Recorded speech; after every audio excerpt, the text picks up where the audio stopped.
నమస్తే, welcome to I dream. నేను మీ విజిత. ప్రస్తుతం మనతో పాటు ఉన్నారు ఇస్కాన్ టెంపుల్ నుంచి ప్రణవానంద ప్రభుజీ. వారి ప్రవచనాల రూపంలో, వారి మాటల రూపంలో మనకు ఎన్నెన్నో మంచి విషయాలు ప్రతిసారి తెలియజేస్తూనే ఉంటారు. మనకున్న సందేహాలన్నింటినీ నివృత్తి చేస్తూనే ఉంటారు. అయితే నిజంగా భగవంతుడికి మనందరం కూడా భక్తులమే. నిజమైన భక్తుడు అంటే ఎవరు, ఎలాంటి లక్షణాలు కలిగి ఉంటారు, మనం ఆధ్యాత్మిక మార్గంలో నడవాలంటే అసలు మన ప్రయాణం ఏ విధంగా మొదలవ్వాలి, ఇలాంటి విషయాల గురించి ఈరోజు మాట్లాడబోతున్నాం. ఇప్పుడు ప్రభుజీతో మాట్లాడి మరిన్ని విషయాలని నివృత్తి చేసుకుందాం. నమస్కారం ప్రభుజీ. నమస్కారం అండి. హరే కృష్ణ ప్రభుజీ. హరే కృష్ణ. ప్రభుజీ, నిజంగా భక్తుడు అంటే ఎవరు ప్రభుజీ? భగవంతుడి పట్ల పరిపూర్ణమైన నమ్మకం ఉన్నవాడు భక్తుడు. సుఖాలు వచ్చినా, దుఃఖాలు వచ్చినా, అవమానాలు వచ్చినా, పొగడతలు వచ్చినా, మన జీవితంలో ఏ సిచ్యువేషన్ వచ్చినా సరే మనం భగవంతుణ్ణి ఆశ్రయించి ఆయన పట్ల నమ్మకం ఉన్నవాడు భక్తుడు. చాలాసార్లు ఏమవుతుందంటే అండి, మనకి మంచి జరుగుతున్నప్పటి వరకు వెరీ గుడ్, మనం చాలా భగవద్భక్తులం అని అంటే, కానీ ఏదన్నా చెడు జరిగిపోయింది ఏమనుకోండి, నాకెందుకు ఇలా జరిగింది, నేను ఇంత మంచివాడిని, ఆయన ఎందుకు అలా చేయలేదు, కాబట్టి ఈయన నాకొద్దు అని అంటారు చాలా మంది. మేము మీరు ఆశ్చర్యపోతారు, అసలు నాకు నా భక్తి జీవితంలో చాలా ఇన్స్పిరేషన్గా అనిపించింది. నేను ఇప్పుడు మనకి తెలుసు పాలస్తీన్ ఇంకా ఇజ్రాయెల్లో వార్ జరుగుతుంది, గాజా అనే ప్రదేశంలో. అయితే ఒక ఆవిడ, అసలు చాలా వీడియోస్ చూశాను ఒకదాని తర్వాత ఒకటి, అక్కడ ఉండే వాళ్ళు మొత్తం ఫ్యామిలీ నష్టం అయిపోయినా, పిల్లలు చనిపోయినా, ఏం చేసినా సరే వాళ్ళు ఇలా అంటున్నారనమాట, ఏ అల్లా నువ్వు మాకు ఇది చేసావు కానీ మేము మాత్రం నీకు స్తోత్రం చేస్తాం. దే ఆర్ వాళ్ళ లాంగ్వేజ్లో వాళ్ళు చెప్తున్నారనమాట, నువ్వు ఏం చేసినా సరే మా మంచికే చేస్తావని నాకు తెలుసు, కాబట్టి ఇంకా ఇంకా మేము మిమ్మల్ని పొగుడుతూనే ఉంటాము. ఆ సిచ్యువేషన్లో కూడా అసలు ఆ నమ్మకం ఎలా ఉంది అని నాకు చాలా ఇన్స్పిరేషన్గా అనిపించింది. అరే ఎంత ట్రూ డివోషన్ వాళ్ళకి ఉన్నది, ఒక నమ్మకం వాళ్ళ దేవుడి పట్ల వాళ్ళకు ఉన్నది. కానీ మనం ఎన్నిసార్లు చాలామంది చూస్తుంటాం. మొన్న నాకు ఎవరో వీడియో పంపించారు, అందులో చెప్తారు, ఒక వెంకటేశ్వర స్వామి ఫోటో ఉంటుందన్నమాట, ఒక ఆవిడ చెప్తారు, ఓయ్ నేను చెప్పింది చేస్తావా లేదా, ఇంకో దేవుడిని తీసుకొచ్చి పెట్టేయాలనా అని అంటుందన్నమాట. అయితే నేను చూసి ఆశ్చర్యపోయాను అనమాట, మనకి ఎందుకు ఇలాంటి ఫేత్, ఇలాంటి నమ్మకం ఎందుకు లేదు? ఎప్పుడైతే మనం ఎంతైతే మనకి ఇన్వెస్ట్మెంట్ చేస్తామో అంతే రిటర్న్ వస్తుంది కదండి. అలానే మన నమ్మకం, మాన అపమానాలు, ఇవి సుఖ దుఃఖాలు, ఇవన్నీ ప్రపంచంలో ఒక భాగం అండి. ఇదంతా జీవితంలో ఒక భాగం. అందుకే మన సనాతన సంస్కృతిలో ఎప్పుడు మంచే ఉంటుంది అని చెప్పారు. అందుకే ఈ ఉగాది పచ్చడి, మన నూతన సంవత్సరం ప్రారంభమైనప్పుడు షడ్రుచుపేతం కదండి, చెప్పుకున్నాం. కాబట్టి ప్రతి ఒక్కటి కొద్దిగా అది కావాలి, కొద్దిగా ఇది కావాలి. కానీ మనం ఏం చేస్తామంటే, ఎవరికైతే అచంచల విశ్వాసం ఉంటుందో భగవంతుడి పట్ల, స్వామి నువ్వేం చేసినా నా మంచే చేస్తావు అనేవాడు నిజమైన భక్తుడు. కాబట్టి ఎక్కడి నుంచైనా ఆ విశ్వాసం, ఆ శ్రద్ధ కానీ మనం నేర్చుకోగలిగితే ఇట్ ఈస్ ఎక్స్ట్రీమ్లీ వండర్ఫుల్ అనమాట. ఆ శ్రద్ధ, స్వామి నువ్వు ఏం చేసినా సరే నేను నిన్నే కొలుస్తా, అటువంటి శ్రద్ధ మన దగ్గర ఉండిందండి, మన దగ్గర ఉండింది. మన పూర్వీకులు, రాజులు, మహారాజులు, అసలు మన సంస్కృతి, సిక్కులు ఎవరైతే మనకి వాళ్ళ జీవితాన్ని త్యాగం చేసేసారు వాళ్ళ ధర్మాన్ని కాపాడుకోవడానికి. మనం చూస్తాం. అసలు ఇప్పుడు ఏంటంటే అండి, నాకు అన్నిటికంటే బాధాకరమైన విషయం ఏంటంటే, ఈ ప్రజెంట్ డే యూత్ ఉన్నారు కదా, వాళ్ళకి మన దేశ సంస్కృతి గురించి తెలియదు, మన దేశ హిస్టరీ గురించి తెలియదు, మన కల్చర్ గురించి తెలియదు, మన ఆధ్యాత్మికత గురించి తెలియదు. తెలుసుకోవాలి అనే ప్రయత్నం కూడా చేయట్లేదు. ఎవరు అసలు దేశాన్ని కాపాడాలనుకుంటుంది? అసలు మన పూర్వీకులు మనకి ఎలాంటి సంపత్తిని ఇచ్చారు? ఏవో టీవీలలో వచ్చే చెత్త ప్రోగ్రాములు చూడటము, టైం వేస్ట్ చేసేయటము. ఇప్పుడు మాకు చెప్తున్నారు, ఎవరో బిగ్ బాస్ అనేదో ప్రోగ్రామ్ వస్తుందట. జనాలందరూ అసలు ఏమొస్తుంది చెప్పండి? మన జీవితంలో ఏదైనా మార్పు కలగలచ్చా? మనకి లేదు. ఎవడో ఒకటి చోట వాడు డబ్బులు సంపాదించుకుంటూ వాడు చేసే చెత్త పనులన్నీ మనం చూస్తూ ఉంటే, మనం వింటూ ఉంటే, దాని తర్వాత చూస్తే పర్వాలేదు, ఆ వ్యక్తుల పట్ల అపరిమితమైన ప్రేమను పెంచుకొని, ఒకళ్ళు నాకు ఈ మధ్య ఎక్స్ప్లెయిన్ చేస్తున్నారనమాట, ఒక్కొక్కళ్ళకి ఆర్మీ అని తయారైపోయి వేరే వాళ్ళని దూషించటం, వేరే వాళ్ళని తిట్టడం. ఈ సమాజం ఇలా ఉంటే నీకు ఒక బిగ్ బాస్ అనే ఒక టైం వేస్టర్ని కావాలి, అది అయిపోగానే ఐపీఎల్ అనే ఒక టైం వేస్టర్, దాని తర్వాత నెట్ఫ్లిక్స్, అమెజాన్ ప్రైమ్, ఇవన్నీ ఎప్పుడు ఉన్నాయి. మనకి నిజంగా మేము కొన్నిసార్లు యూత్ని కలిసినప్పుడు అడుగుతామండి, అరే మన దేశ రాజకీయాల గురించి తెలుసా అని అంటే, తెలుసండి. ఎవరి దగ్గర నుంచి తెలుసుకున్నావు అని అంటే ఒక యూట్యూబర్ పేరు చెప్తారు. ఆ యూట్యూబర్ ఏమో ఎక్కడో వేరే దేశంలో కూర్చొని మన సంస్కృతిని మన రాజకీయాల్ని ఎలా ఒక వేరే దిశగా నడిపించాలో నడిపిస్తుంటారు. వాడివన్నీ వింటూ వీళ్ళు ప్రభావితం అయిపోతారు అనమాట. కానీ ఏంటి అసలు మన సంస్కృతి అంటే ఏంటి, మన ధర్మం అంటే ఏంటి, అసలు కొద్దిసం భగవంతుడు చాలా దూరం అనుకోండి, కనీసంలో కనీసం మన భారతీయత అంటే ఏంటో కూడా తెలియదండి అసలు ఇలాంటి పిల్లలకి. ఈ మధ్యలో పిల్లల్ని మర్చిపోకండి. పేరెంట్స్ ఎంతమంది దృష్టి చూపిస్తున్నారు చెప్పండి? చాలా తక్కువ మంది ప్రభుజీ. ఎప్పుడు చూడు ఏ సినిమాకి వెళ్దామా, ఏ సీరియల్ చూద్దామా, ఏ రియాలిటీ షో చూద్దామా, ఏ మూవీ సిరీస్ వెబ్ సిరీస్ కొత్తగా రిలీజ్ అయిందా, ఏ ఇన్స్టాగ్రామ్లో వీడియోస్ చూద్దామా, ఇలానే ఉండిపోతే మన దేశం ఎటు వెళ్తుంది, మన రాజ్యం ఎటు వెళ్తుంది, మన సంస్కృతి ఎటు వెళ్తుంది ఒకసారి చెప్పండి. కాబట్టి భక్తి అనేది ఒక ప్రస్తుత సమాజంలో అర్థం చేసుకోవటము అనేది ఎప్పుడైతే ప్రతి ఒక్కళ్ళు తమ దగ్గర ఉండే సమయాన్ని వెచ్చిస్తారో, ఎప్పుడైతే నేను తెలుసుకోవాలి అనే ఒక ఇచ్చ మనసులో ఉంటుందో, అప్పుడు మాత్రమే తెలియపడే ఒక అద్భుతమైన జ్ఞానం అండి అది. తత్విద్ధి ప్రణిపాతేన పరిప్రశ్నేన సేవయా అని కృష్ణుడు భగవద్గీతలో చెప్పారు. ఆధ్యాత్మిక జ్ఞానం అంటే ఎలానో అలా తెలుసుకోలేమండి. దానికి సమయాన్ని వెచ్చించాలి, దానికి ఇంట్రెస్ట్ మన లోపల కలిగి సమయాన్ని తీసుకోవాలి. అరే మనకి బిగ్ బాస్ చూడటంలో ఉన్నంత ఇంట్రెస్ట్ టైం, ఐపీఎల్ మ్యాచ్లలో చూడడానికి ఇంట్రెస్ట్ టైం, వెబ్ సిరీస్లు చూడడానికి ఉన్న ఇంట్రెస్ట్ టైం, ఒక గీతా భాగవతం వినడానికి మనం టైం పెడుతున్నామా? లేదు, అసలు అట్లాంటి ఆలోచనే రావట్లేదు కదా. మరి భక్తి అంటే ఏంటి, భగవంతుడు అంటే ఏంటి, భగవంతుడు మనకి ఏం చేస్తున్నాడు, ఇవన్నిటికీ సమయం వెచ్చించాలి కదండి. కాబట్టి అందుకే మనం ఎప్పుడు చెప్పేది, ఒక భక్తుడు అనేవాడు అన్నిటికంటే అదృష్టవంతుడు ఎవరికైతే భగవంతుడి యొక్క కృప అనుభవంలోకి వస్తుందో. అటువంటి అనుభవం కానీ మనం పొందాలి అని అనుకుంటే మనం సమయాన్ని కేటాయించాలి. ఇది చాలా ముఖ్యమైన విషయం. అయితే మనం ఆధ్యాత్మిక ప్రయాణం మొదలు పెట్టాలి అంటే ముందుగా చేయాల్సిన పని, మొట్టమొదటి అడుగు ఆధ్యాత్మిక ప్రయాణం ముందు పెట్టాలి అని అంటే ఇన్స్టాగ్రామ్, వాట్సాప్ని తగ్గించాలి. ఓకే. ఇంతకు ముందు ఏకాదశి, ఇప్పుడు రేపు ఏకాదశి ఉపవాసం అంటే నిర్జల ఉపవాసం అని లేదా పలాహార ఉపవాసం అని అలా చెప్తారు. కొన్ని సంవత్సరాలు అయిపోయాక ఉపవాసం అని అంటే కనీసం ఈ రోజైనా ఫోన్ చూడొద్దు అని చెప్పే రోజులు కూడా వస్తాయేమో అనిపిస్తుంది. ఎందుకంటే ప్రతిసారి కూడా అడిక్టెడ్ జనాలందరూ కూడా వాట్సాప్ వీడియోలు, స్టేటస్లు, ఇన్స్టాగ్రామ్, యూట్యూబ్, టీవీ వీటితో అడిక్ట్ అయిపోయి ఎంత సమయాన్ని వెచ్చిస్తున్నారు. అసలు మీరు అన్నట్టుగా జపం చేయడానికి అడుగురా అంటే జపం చేయడానికి సమయం లేదంటారు, వాట్సాప్ స్టేటస్ మాత్రం చూడడానికి సమయం ఉంటుంది. ఎంత విచిత్రం చెప్పండి. కాబట్టి మనము చాలా జాగ్రత్తగా మొట్టమొదటి అడుగు ఏంటి అని అంటే మనం చెయ్యకూడని విషయాలు పక్కన పెట్టడం. ఏంటి? అక్కర్లేని విషయాలు వినటం, అక్కర్లేని విషయాలు మాట్లాడటం, అక్కర్లేని విషయాల గురించి ఆలోచనలు చేయటం. వీటన్నిటిని పక్కన పెట్టి 4 నియమాలు చెప్పారండి మన శాస్త్రంలో భక్తిలో ముందుకెళ్ళడానికి, ధర్మ మార్గంలో ముందుకెళ్ళడానికి. మద్యం పానం శ్రియాసూన యథా అధర్మశ్చ చతుర్విధం అని భాగవతం చెప్తుంది. 4 రకములైన తప్పుడు అలవాట్లను మనం నిషేధన చెయ్యాలట. ఏంటి ఆ 4? మద్యము అని అంటే మద్యాన్ని సేవించటం, ఎనీ టైప్ ఆఫ్ ఇంటాక్సికేషన్ అని అనుకోండి, సిగరెట్లు కానీ, మందు కానీ, గుట్కా, మానిక్ చంద్, పాన్, ఇంకేమంటారు టొబాకో, ఇవన్నీ డ్రగ్స్, ఇవన్నీ అసలు చెప్తూ ఉంటే మిగతా ఎనీ కైండ్ ఆఫ్ ఇంటాక్సికేషన్ దీన్ని పక్కన పెట్టాలి. మనం భక్తి మార్గంలో ముందుకెళ్ళాలి అని అంటే చెప్తున్నాను. 2 మద్యం పానం శ్రియ అసూన. జూదము ఇంతకుముందు జూదం ఆడుతూ ఉండేవారు, మనకు తెలుసు పాచికలాట అని అనేవారు. మహాభారతంలో యుధిష్ఠిర మహారాజు గారు ఆడినప్పుడు ఏమైంది వాళ్ళ జీవితంలో మనందరికీ తెలుసు. ఎన్ని కష్టాలు పడాల్సి వచ్చింది, ఆస్తంతా వెళ్ళిపోవాల్సి వచ్చింది, అరణ్యానికి పాలవ్వాల్సి వచ్చింది. చాలా మంది అడుగుతారు ఎందుకు మహాభారతం యుధిష్ఠిరుడు ఆడాడు. ఆయన ఆడి చూపించారు, అయ్యా ఆడితే ఈ పని అవుతుంది.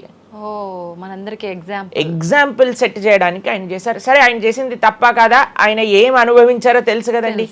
మనం ఎందుకు చెయ్యాలి ఆ పని? ఇప్పుడు జూదం యొక్క విపరీతమైన కాన్సిక్వెన్సెస్ తెలుసా అండి. ఇప్పుడు బెట్టింగ్ గేమ్లని, ఐపీఎల్ మ్యాచెస్ కి బెట్టింగ్స్ అని, లేదా ఏది వస్తే దానిపైన బెట్టింగ్లు పెట్టడం, అవి ఇవి ఎన్ని అప్లికేషన్స్ తయారైపోయి ఎన్ని ఒక యువతని ఒక తప్పుడు మార్గంలో పెట్టడానికి అసలు మాకు అప్పుడప్పుడు మేము యూట్యూబ్ చూస్తాం కదండి ప్రవచనాలు వినడానికి, మా గురువు గారి ప్రవచనాలు వినడానికి మేము చూస్తుంటాం అనమాట. అప్పుడు వస్తుంది రమ్మీ సర్కిల్ అని యాడ్ వస్తుంది అనమాట. ఇప్పుడు పేరు చెప్తున్నారు ఎందుకు ప్రభుజీ అని మీరు అనుకోవచ్చు. ఎందుకంటే పెద్ద పెద్ద సినిమా యాక్టర్స్ వాళ్ళు ప్రమోట్ చేసేది రమ్మీ సర్కిల్ అని, మాణిక్ చంద్ కంపెనీస్ని, గుట్కాలని, తర్వాత ఏవైతే అన్హెల్దీ ప్రోడక్ట్స్ కోక్ ఇలాంటివి ఏవైతే సాఫ్ట్ డ్రింక్స్ కూల్ డ్రింక్స్ ఉంటాయో వాటిని మీరు ఒక్కసారి ఆలోచన చేయండి. వాళ్ళు నిజమైన శ్రేయోభిలాషులా మనకి ఒక్కసారి ఆలోచన చేస్తే మనకు అర్థమవుతుందని. మొత్తం ఒక దగ్గర ప్రపంచం అంతా ఇవి తప్పు, ఇవి మీకు మంచిది కాదు అని మొత్తుకుంటుంటే మీరు ఎవరైతే మీరు హీరోయిన్ నా రోల్ మోడల్ అని అనుకుంటున్నారో వాడు మీకు నేర్పించేది ఏంటి అని అంటే, నువ్వు ఈ పేకాట ఆడు, నువ్వు గుట్కా తిను, నువ్వు కూల్ డ్రింక్ తాగు, నీ జీవితం ఏమైనా మాకు పర్వాలేదు. మేము ఎక్కడికి వెళ్ళినా నోరు నొప్పొచ్చేటట్టు అరిచి చెప్తున్నా, అయ్యా ఇవి మంచిది కాదు, మీరు మంచి మార్గంలో ఉండండి, ఆరోగ్యాన్ని జాగ్రత్తగా పెట్టుకోండి, మనసు జాగ్రత్తగా ఉండండి, ధర్మాన్ని ఆచరణ చేయండి అని మేము చెప్తుంటే, కానీ జనాలకి వీటిలలో ఇంట్రెస్ట్ లేదు. వీళ్ళకి నా రోల్ మోడల్ వాళ్ళు, నా రోల్ మోడల్ ఇది అని ప్రొద్దు నుంచి రాత్రి దాకా ఇన్స్టాగ్రామ్లో చూడటం, వాళ్ళగా మాట్లాడటం, వాళ్ళగా వస్త్రాలు వేసుకోవటం, వాళ్ళలాగా మేము కూడా వాళ్ళలాగా అవ్వాలి అని అనుకుంటే వాళ్ళు ఏం నేర్పిస్తున్నారు మీకు ఒక్కసారి ఆలోచన చేయండి. ఎంతమంది దేశంలో ఉండే యువత మొత్తం కూడా తప్పుడు మార్గంలోకి వెళ్తే మన భారతదేశ భవిష్యత్తు ఏం కావాలో ఒకసారి చెప్పండి. కాబట్టి ఫస్ట్ ఏమన్నా మనం ఇంటాక్సికేషన్, సెకండ్ గ్యాంబ్లింగ్ అని అంటారు, జూదం, ఏ ప్రకారమైన జూదమైనా సరే దాన్ని పక్కన పెట్టాలి. మూడవది మాంసాహారాన్ని సేవించటం, ప్రాణిహింస చెయ్యకూడదు, భగవద్భక్తి మార్గంలో ముందుకెళ్ళాలి, భగవంతుని తెలుసుకోవాలి అని అంటే మనం లాస్ట్ టైం దీని గురించి మాట్లాడుకున్నాం, మనం ఎక్స్ప్లెయిన్ చేసాం అనమాట క్లియర్గా ఎందుకు మనం మాంసాహారాన్ని స్వీకరించకూడదు అని. అది భౌతికంగా మనకి మంచిది కాదు, ఆరోగ్యరీత్యా మంచిది కాదు, ఎమోషనల్గా మంచిది కాదు, ఎన్వైరన్మెంటల్గా మంచిది కాదు, స్పిరిచువల్గా మనకి మంచిది కాదు అని ఈ రీజన్స్ అన్ని చెప్పాం.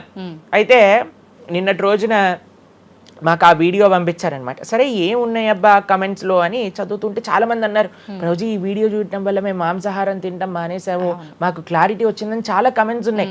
కొంతమంది ఏం రాశారు తెలుసా అండి, మరి ప్లాంట్స్కి, మరి ఆకుకూరలకి, తర్వాత మనం పండించే మొక్కలకు కూడా ప్రాణం ఉంది కదా అని.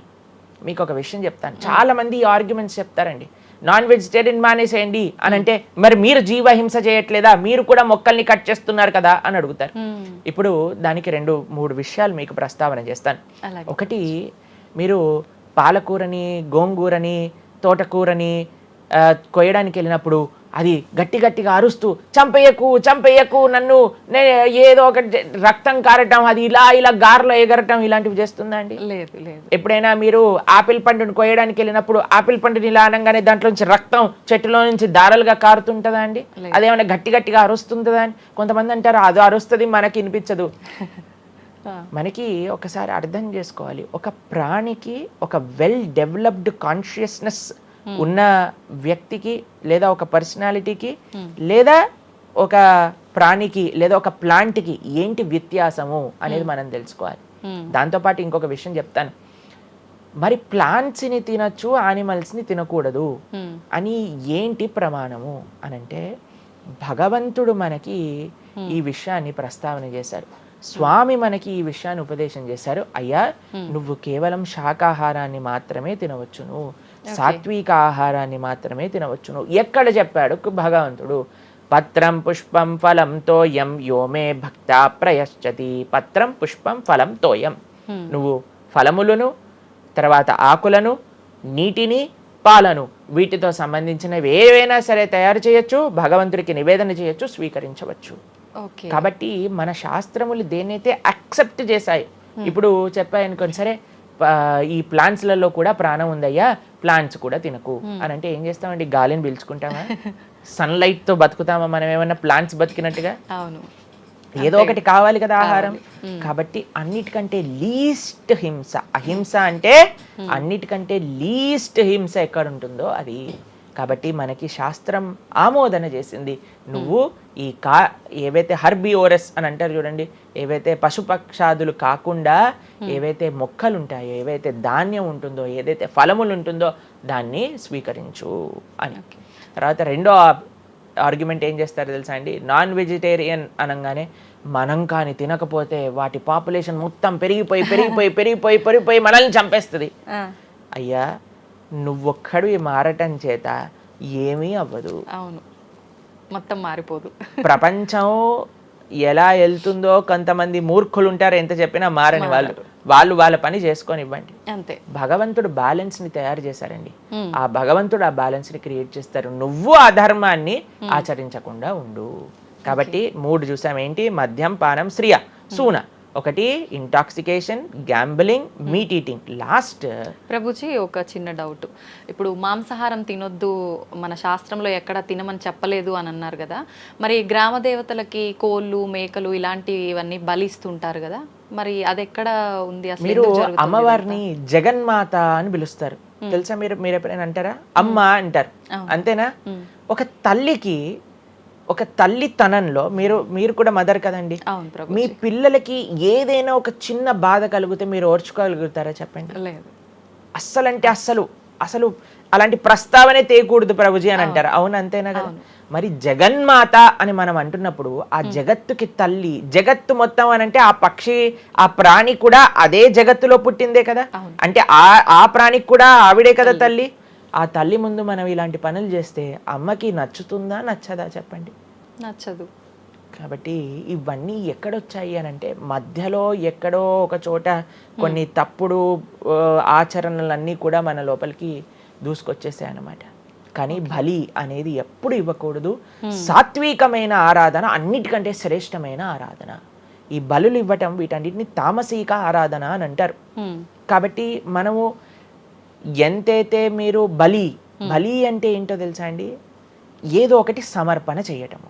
సమర్పణ చేయటాన్ని, దాంట్లో ప్రాణిని సమర్పణ చేయటం కంటే మనకుండే అహంకారాన్ని సమర్పణ చేస్తే అమ్మవారు ఇంకా ఆనందిస్తారు. మన దగ్గర ఉండే దంభాన్ని సమర్పణ చేసేస్తే, బలిచ్చేస్తే ఇంకా ఆనందంగా ఉంటారు. దంభము అని అంటే గర్వం. ఓకే. అహంకారము, దంభము, ఈ రెండిట్లో వ్యత్యాసం ఏంటో తెలుసా అండి? గర్వము అని అంటే మనం చేసిన దానికి మనం గర్వపడటం అనమాట. నేనే చేశాను, నా అంతటి వాడు లేడు. దంభము అంటే చెయ్యని దానికి కూడా గర్వపడడం. ఓకే. కాబట్టి మనకుండే అభిమానాన్ని, మనకుండే ఆ లోభాన్ని, వీటన్నిటిని అమ్మవారికి సమర్పణ చేయండి, ఇంకా మంచి, ఇంకా ఆనందిస్తారు. అందుకే మనం తల నీలాలు ఇస్తాం. చాలా మందికి తెలియదు అసలు దేవుడు ఏం చేసుకుంటాడండి మన జుట్టుని, డాండ్రఫ్ తోటి ఉన్న జుట్టుని. దేవుడికి ఎందుకు సమర్పణ చేయాలి మనం తల నీలాలు అని అంటే, అయ్యా నేను జుట్టు ఉంటే ఎప్పుడు కూడా ఇలా ఇలా ఇలా హెయిర్ స్టైలింగ్ చేసుకుంటూ నేనేదో చాలా హ్యాండ్సమ్ మ్యాన్, చాలా హ్యాండ్సమ్ ఉమెన్ అనుకుంటూ ఉంటారు కదా అందరు కూడా. అయ్యా నా యొక్క ఆ సెల్ఫ్ కాన్షియస్నెస్ ని సమర్పణ చేస్తున్నా నీ దగ్గర. మనం గుడికి వెళ్ళి కొబ్బరికాయ కొడతాం. కొబ్బరికాయ ఎందుకు కొడతామండి? మనం కూడా అలాంటి హార్టెడ్ వ్యక్తులం అనమాట. మనకు కూడా ఆ గర్వంతో మనం కూడా అంత పైనుండే షెల్ ఉంటుంది కదా, ఎంత హార్డ్గా ఉంటుంది. కానీ ఎప్పుడైతే అది పలగొట్టేస్తామో అప్పుడు లోపల మంచి తీయటి నీరు మనకి దొరుకుతుంది. కొబ్బరి ఎంత స్వీట్గా ఉంటుంది, అది మనకు కలుగుతుంది. మన హృదయంలో ఆ సున్నితమైన భావాలు ఉన్నాయి, కానీ మనకుండే అజ్ఞానము, మనకుండే అహంకారం, మనకుండే అవిద్య దాన్ని ఆపేస్తుంది. అందుకే భగవంతుడి ముందు, స్వామి నీ ముందు నా అహంకారాన్ని సమర్పణ చేస్తున్నా అనే భావనతో మనం కొబ్బరికాయ కొట్టాలి. అంతేగాని కొబ్బరికాయ తీసుకెళ్లి కొట్టేసి నేను ఈరోజు 108 కొబ్బరికాయలు కొట్టాను దేవుడి దగ్గర అనే అహంకారం వచ్చింది అనుకోండి, కొబ్బరికాయ కొట్టడమే వేస్ట్, ఫలితం లేదు.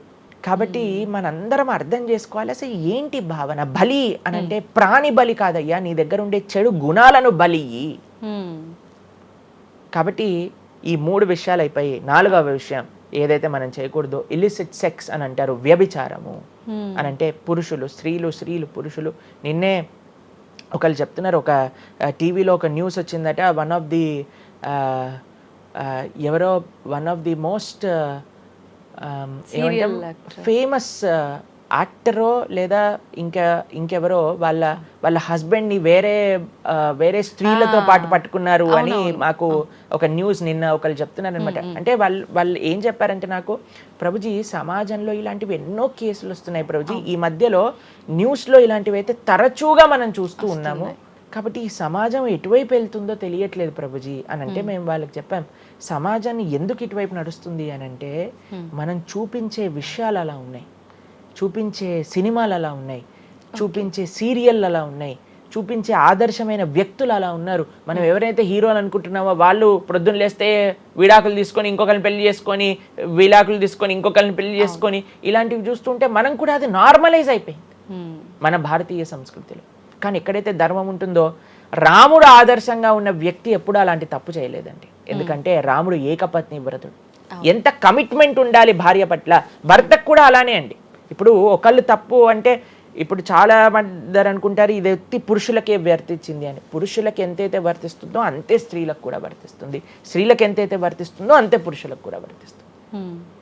కాబట్టి ఈ 4 చాలా జాగ్రత్తగా ఉండాలి. పరస్త్రీ సంఘము, పరపురుష సంఘం, వీటి నుంచి చాలా జాగ్రత్తగా ఉండాలి. ఈ 4 కానీ మనం ఆచరించగలిగితే మన జీవితంలో, చెయ్యకూడనివి 4, చెయ్యాల్సినవి 4. ఇప్పుడు మనం చెయ్యకూడనివి 4 గురించి విన్నాం కదా. చెయ్యాల్సిన 4 ఏంటో ఒక నిమిషంలో చెప్పేస్తా. మంచి భక్తుల యొక్క సాంగత్యం, మంచి పుస్తకాలు చదవటం, భగవన్నామాన్ని జపం చేయటం, మంచి ఆహారాన్ని స్వీకరించటం. ఈ 4 చేస్తే మనం డైరెక్ట్గా భగవంతుడి యొక్క శ్రీచరణాల దగ్గర ఉంటాం అనమాట. ఓకే, ఇవన్నీ జరగాలి అని అంటే మనం ఆధ్యాత్మికం వైపు మన మనసును మళ్ళించాలి. మనకి ఆధ్యాత్మికము అవసరము అని మనం తెలుసుకోవాలి. ఎప్పుడైతే తెలుసుకుంటామో మనం సమయాన్ని ఇవ్వగలుగుతాం. ఓకే ప్రభుజీ, జపం అని అంటుంటారు. నిజంగా జపం అంటే ఏంటి ప్రభుజీ? ఏ విధంగా జపం చేయాల్సి ఉంటుంది? జపము మనకి కలియుగంలో తరించడానికి మార్గం. కృతేయ ధ్యాయతో విష్ణుం త్రేతాయాం యజతోమకై ద్వాపరే పరిచర్యాయాం కలో తత్ హరికీర్తనం అని చెప్పారు. భగవంతుడి యొక్క నామ జపం అత్యంత శ్రేష్టమైనది. కృష్ణుడు భగవద్గీతలో ఏం చెప్తారో తెలుసా అండి? అన్నిటికంటే గొప్ప యజ్ఞం, యజ్ఞములలో నేను ఒక యజ్ఞాన్ని అని చెప్తారు. ఏ యజ్ఞం తెలుసా? యజ్ఞానాం జప యజ్ఞోస్మి అని భగవంతుడు చెప్తారు. అన్నిటికంటే గొప్ప యజ్ఞం జపం చేయడం అనమాట. ప్రతిరోజు జపం చేయాలి. మనందరం మేము ప్రతిరోజు 2 గంటల పాటు జపం చేస్తాం ప్రొద్దున పూట. ఏంటి జపం చేయాలి? భగవన్నామాన్ని జపం చేయాలి. భగవన్నామము అత్యంత సులభంగా మనల్ని భగవంతుడి యొక్క కృపని తెచ్చిపెడుతుంది, భగవంతుడి యొక్క రియలైజేషన్ మనకిస్తుంది అనమాట. అందుకే హరిర్నామ హరిర్నామ హరిర్నామేవ కేవలం కలోర్ నాస్తేవ నాస్తేవ నాస్తేవ గతిరన్యద అని చెప్పారు. అన్నిటికంటే శ్రేష్టమైనది ఎటువంటి రూల్స్ అండ్ రెగ్యులేషన్స్. ఇప్పుడు కొంతమంది అనుకుంటారు జపం అంటే చాలా రూల్స్ ఉండాలి, అది చేయాలి ఇది చేయాలి అని. ఏం లేదు, చక్కగా శుచిగా ఉండండి, శుభ్రంగా ఉండండి, భగవంతుడి ముందు దీపం పెట్టండి, కూర్చోండి, ఒక జపమాల పట్టుకోండి. హరే కృష్ణ కృష్ణ కృష్ణ హరే హరే, హరే రామ రామ రామ హరే హరే. సింపుల్ మంత్రం, ఎవరైనా చేయొచ్చు, ఎటువంటి కాంప్లికేషన్స్ లేదు. ఏ స్థితిలో ఏ అవస్థలో ఉన్న వాళ్ళైనా సరే చక్కగా జపం చేయొచ్చు. ఎటువంటి నియమాలు లేదు. ఎప్పుడైనా సరే చక్కగా భగవన్ నామానికి నియమం లేదు, మంత్రాలకి నియమాలు ఉన్నాయి, కానీ ఇది భగవన్ నామం. ఇటువంటి నామాన్ని కానీ మనం హరినామం అని అంటారు దీన్ని. ఈ హరినామాన్ని కానీ చక్కగా జపం చేయగలిగితే మనకి బ్రహ్మాండమైన ఫలితాలు, ఆ భగవంతుడి యొక్క కృప మనం ఎక్స్పీరియన్స్ చేయగలుగుతాం మన జీవితంలో. ఇప్పుడు మీరు చూడండి, నోట్లు ఎప్పుడైనా మనం లెక్క పెట్టామనుకోండి, ఎలా లెక్క పెడతారు తెలుసా? ఇలా 1 2 3 4 5 6 7 8 9 10 అని లెక్క పెడతారు, అంతేనా? ఏదైతే నోట్లు లెక్క పెట్టేటప్పుడు ఎప్పుడు మనం బయటికి లెక్క పెడతాం, ఎందుకంటే ఇది ఎప్పుడు బయటికి వెళ్ళేదే. కానీ జపం చేసినప్పుడు ఎలా లెక్క పెడతారో తెలుసా అండి? మీరు జపం చేస్తుంటే హరే కృష్ణ కృష్ణ కృష్ణ హరే హరే, హరే రామ రామ రామ హరే హరే అని లోపలికి అంటాం మాలని. నోటిని బయటికి అంటాం, జపాన్ని లోపలికి అంటాం లెక్క పెట్టేటప్పుడు. ఎందుకంటే ఇది ఎప్పుడు మనతో పాటు వచ్చేది ధనం, ఇది వెళ్ళిపోయే ధనం. కాబట్టి శాశ్వతంగా మన లోపలతో వచ్చే ధనం, జన్మాంతరాలకు కూడా మనల్ని ఉద్ధరింపజేసే ధనం ఏదన్నా ఉంటే అది భగవన్నామ జపం. నిజంగా ఎంత మంచి మాట ప్రభుజీ. అసలు ఈ లాజిక్ అర్థమే కాలేదు ఎప్పుడు మాకు. మీరు చెప్పేదాకా ఇంత లాజిక్ ఉంది అని అనిపించలే. చాలా మంచిగా చెప్పాము. ప్రతి ఒక్కళ్ళు చిన్న పిల్లల నుంచి, మా దాంట్లో మా గ్రూప్ లో మీరు చూస్తే చిన్న పిల్లల నుంచి వృద్ధుల వరకు అందరు జపం చేస్తారు. అంతెందుకండి, మీరు చూస్తారు హరే కృష్ణ భక్తులు దేశ విదేశాల నుంచి ఉన్న వాళ్ళందరూ జపమాల పట్టుకొని జపం చేసే వాళ్ళని మనం చూడట్లేదు. కాబట్టి మనకి ఎందుకు జపం రాదు? టైం వస్తుంది, టైం ఉంది. ఎక్కడెక్కడ టైం వేస్ట్ చేస్తున్నామో తెలుసుకుంటే ఎక్కడ దాన్ని యూటిలైజ్ చేయాలో తెలుస్తుంది. సమయంతో పనుందా ప్రభుజీ? ఏ సమయంలో అయినా ఏ సమయంలో అయినా చేసుకోవచ్చు, కానీ ప్రొద్దున పూట చేస్తే అత్యంత శ్రేష్టమైన. ప్రొద్దున పూట మనం త్వరగా లేసి, త్వరగా స్నానం చేసి, త్వరగా జపం చేసుకోగలిగితే ఆ రోజంతా బ్రహ్మాండంగా ఉంటుంది. ధ్యానం కూడా చేస్తుంటారు చాలా మంది. జపానికి ధ్యానానికి వ్యత్యాసం ఏంటి? మనము భగవన్నామ మంత్రాన్ని, నామాన్ని జపం చేస్తూ భగవంతుడి గురించి ధ్యానం చేయాలి.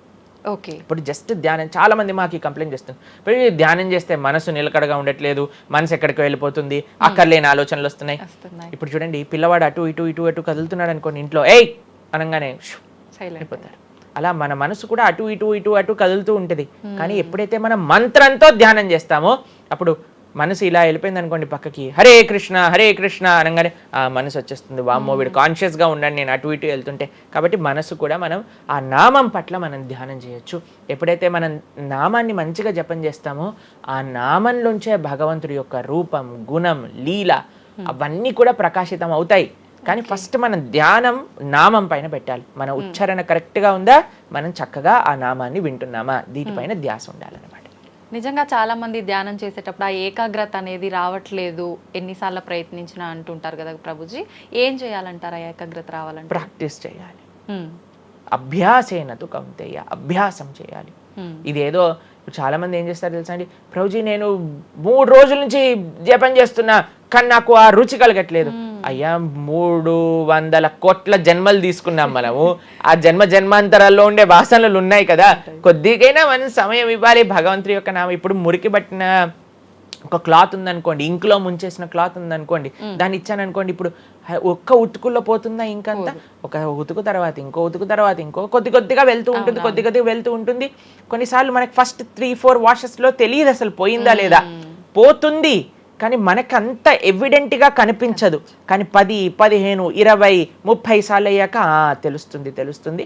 100 సార్లు అయ్యాక మళ్ళీ మనకి తెల్లగా ఆ క్లాత్ బయటికి వచ్చేస్తుంది. అలానే మనం కూడా ప్రయత్నం చేస్తూ ఉండాలి.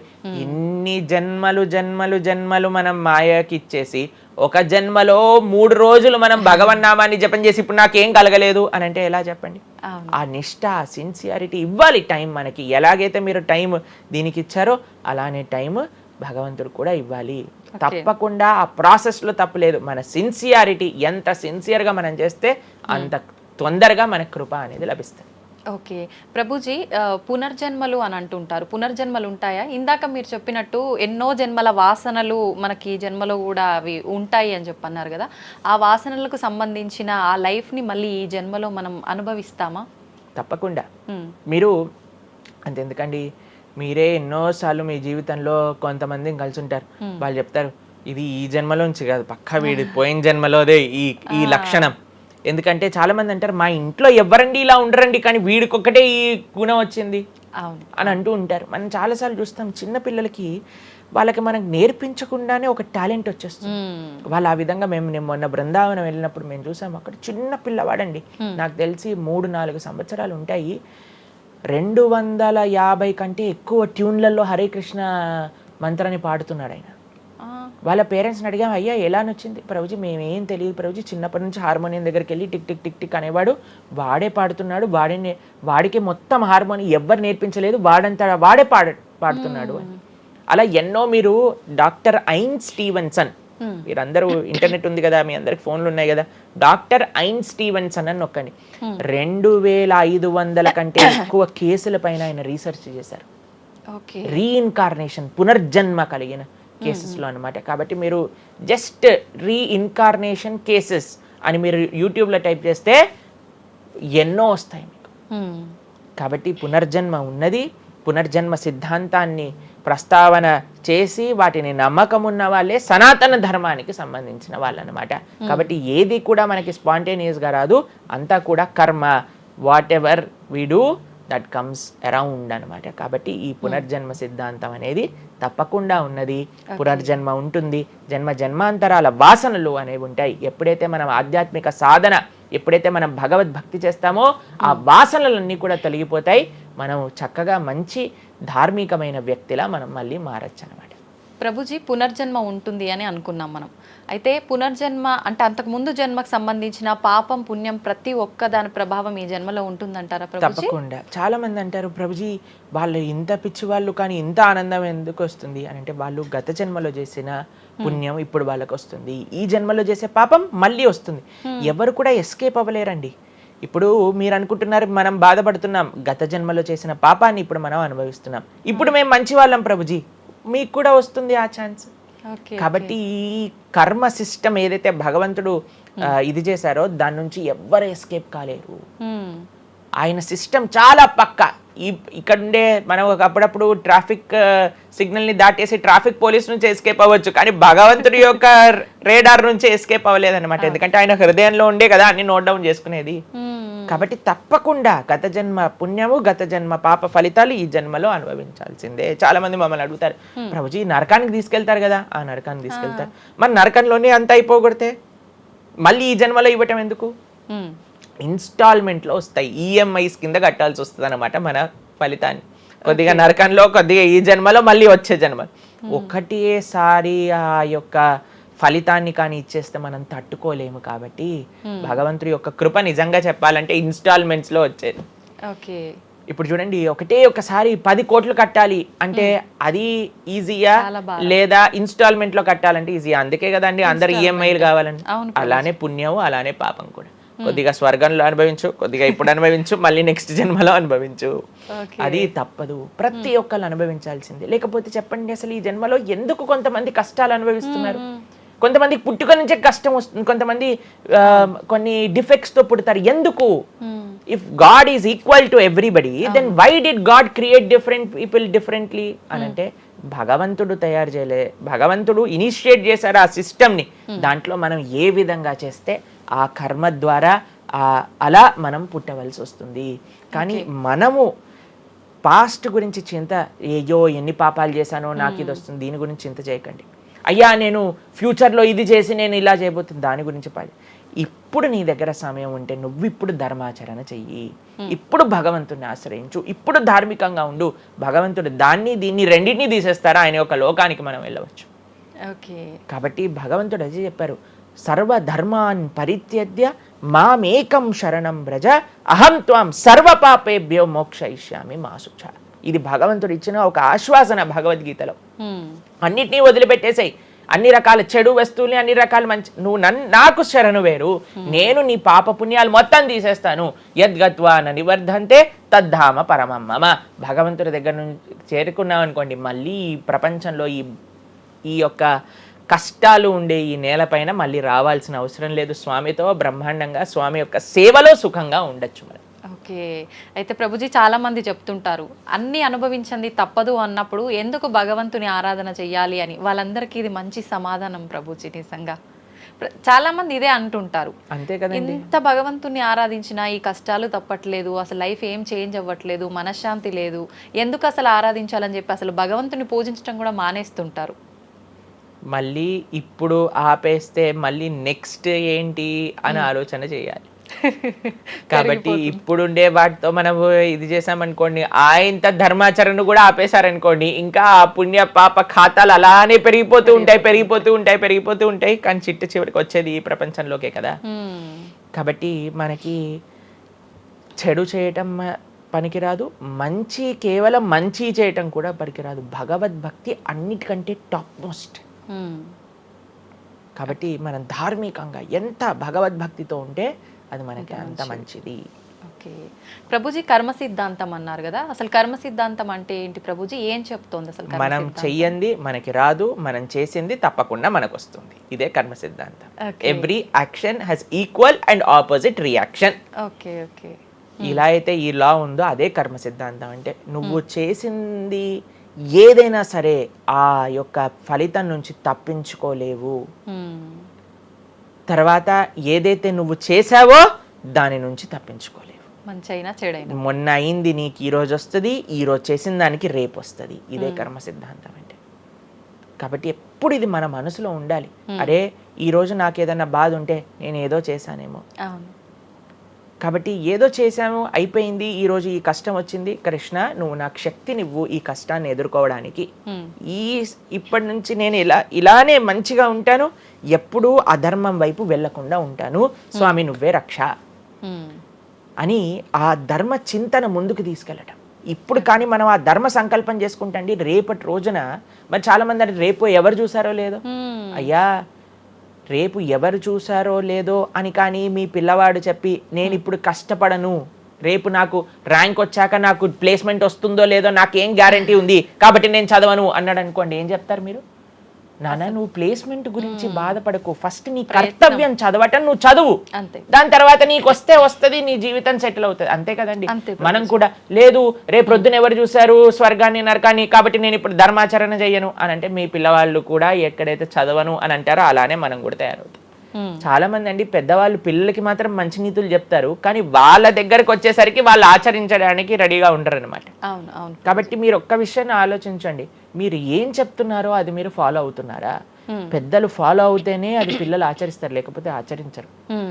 పిల్లలకి స్కూల్ ఎలానో మనకి భగవంతుడి యొక్క సృష్టి చేసిన ఈ ధర్మం అలాంటిది.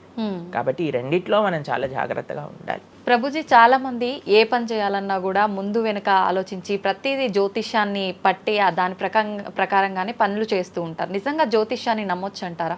జ్యోతిష్యం 100% కరెక్టే, కానీ జ్యోతిష్యాన్ని నువ్వెంత సీరియస్గా తీసుకోవాలి అది ఆలోచించాల్సిన విషయం. జ్యోతిష్య శాస్త్రం అది, శాస్త్రం ఎప్పుడూ కూడా కరెక్టే, కానీ మనకి ఎంత అవసరం అది.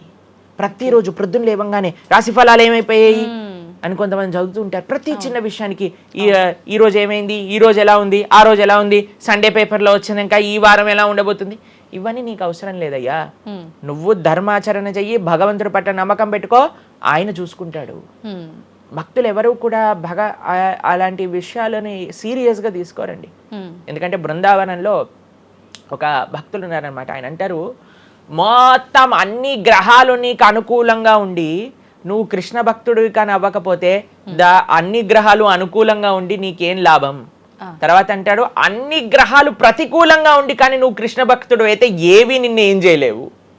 ఎందుకంటే భగవంతుడు అలాంటి రక్షణ ఇస్తాడనమాట. మనకి భగవంతుడి దగ్గర ఆ శక్తి ఉన్నది. కాబట్టి మనము దేన్ని ఎంత సీరియస్గా తీసుకోవాలి? మనకి కావాల్సినది ఆధ్యాత్మికత, భక్తి. భగవంతుడి గురించి విన్నామా, భాగవత రామాయణాదులు శ్రవణం చేశామా, స్వామికి ఆరాధన చేసుకున్నామా, ఆలయానికి వెళ్ళామా, గోసేవ చేశామా, ధార్మికంగా ఉన్నామా, ఎవరికి ఏం చెడు చేయలేదా, మంచి అందరి గురించి కూడా మంచి ఆలోచిస్తున్నామా, ఒకళ్ళతో మంచిగా మాట్లాడుతున్నామా, ఎవరికి చెడు చేయట్లేదా, ఇంతవరకు నీ ఆలోచన ఉంటే సరిపోతుందండి. ఈ ధర్మచింతన మనకు కావాలి, అంతేకాని ఏమవుతుంది, నా రాసి ఏంటి, ఇదేంటి. ఇప్పుడు అంత పిచ్చి జనాలకి ఎలా పెరిగిపోయిందంటే, ఒకళ్ళు అంటారు ఈ ఉంగరం పెట్టుకోమంటారు, ఒకళ్ళు అంటారు ఇలా నీ పేరు రాయి అంటారు, ఒకళ్ళు అంటారు నీ పేరులో ఏ ఏ ఏ ఏ ఎక్స్ట్రా రాయమంటారు. ఇవన్నీ ఏంటి మారిపోయాయి? ఇవన్నీ మార్చుకొని నీ ఆచరణ కానీ మారకపోతే, నీ థింకింగ్ కానీ మారకపోతే, నీ ధర్మం పట్ల ఉండే అనిరుక్తి కానీ పెరగకపోతే ఇవన్నీ చేసి ఏం లాభం? కాబట్టి మనం ఎసెన్స్ ఆఫ్ ధర్మ భగవంతుడి ఆరాధన.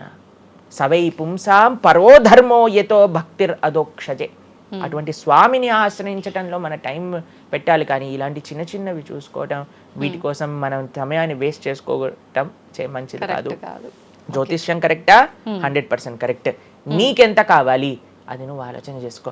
పెళ్లి చేసుకోవాలి, గృహ ప్రవేశం చేసుకోవాలి, ఏదైనా పెద్ద పెద్ద ఉంటే అప్పుడు మీరు చూడాలి ముహూర్తం, వివాహం చేసుకోవటం కానీ లేదా ఏమంటాం మన గృహ ప్రవేశాది పెద్ద పెద్ద కార్యములకి చూసుకోసరి. ప్రతిరోజు, ప్రతి క్షణం, ప్రతి వారం, ప్రతి నెల. చాలా మందికి పొద్దున్నే చూడండి అసలు రోజు గడవదు.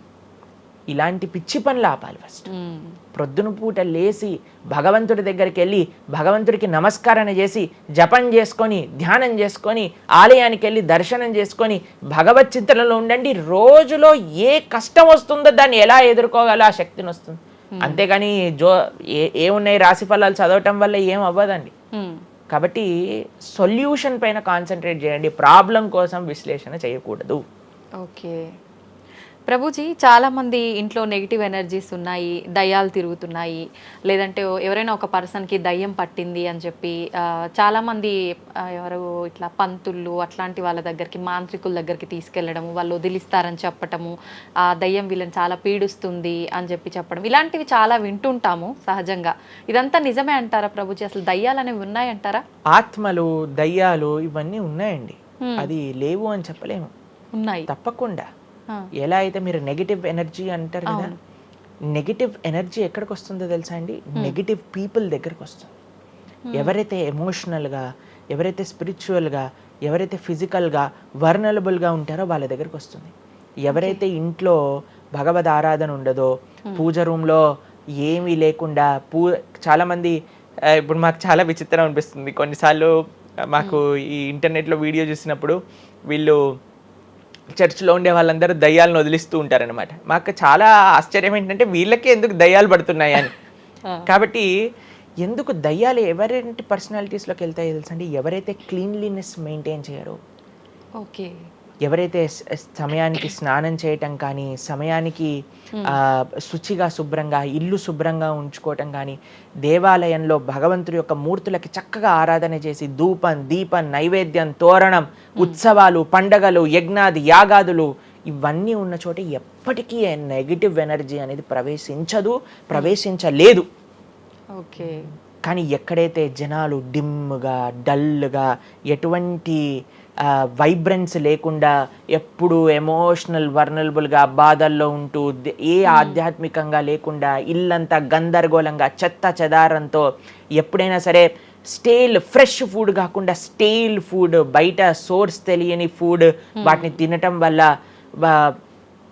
అలాంటి మెంటాలిటీస్, అలాంటి నెగిటివ్ ఎనర్జీ ఈజీగా ఇటువంటి నెగిటివ్ ఎన్వైరన్మెంట్లోకి వచ్చేస్తుంది అనమాట.